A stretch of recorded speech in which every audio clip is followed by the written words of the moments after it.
Karanjia Vivekananda public school पक्षर स्वच्छता अभियान विभिन्न संगठन और अनुष्ठान पक्षर स्वच्छता ही सेवा कार्यक्रम करा जाउथिबा बेले मयूरभंज जिला करंजिया विवेकानंद पब्लिक स्कूल पक्षर स्वच्छता सचेतनता अभियान अनुष्ठित हो जाइछि। तेबे विद्यालय प्रतिष्ठाता समाजसेवी श्रीयुक्त विष्णु कुमार अग्रवाल नेतृत्व में तथा अध्यक्ष श्री हिमांशु घोड़ाई तत्वावधान में विद्यालय छात्र छात्री एवं शिक्षक शिक्षयित्री माने एक स्वच्छता सचेतनता शोभायात्रा करी सहर परिक्रमा सह सफाई कार्यक्रम करथिले।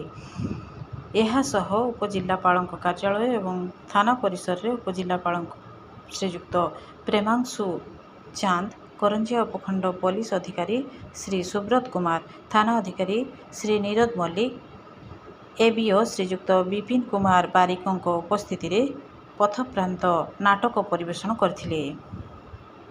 सहरर विभिन्न स्थान रे नाटक सह सफाई और स्वच्छता संबंधित विभिन्न स्लोगान दे सचेतनता करथिले। कार्यक्रम को विद्यालय शिक्षक श्री रूपशिव कान्ह दास, छोटराय हेम्ब्रम, प्रकाश नायक, सौम्य सुचरिता दलई, रेखा मान्ना प्रमुख परिचालना करथिले। तेबे विद्यालयर उक्त कार्यक्रम को सहर बेस प्रशंसा करा जायछि।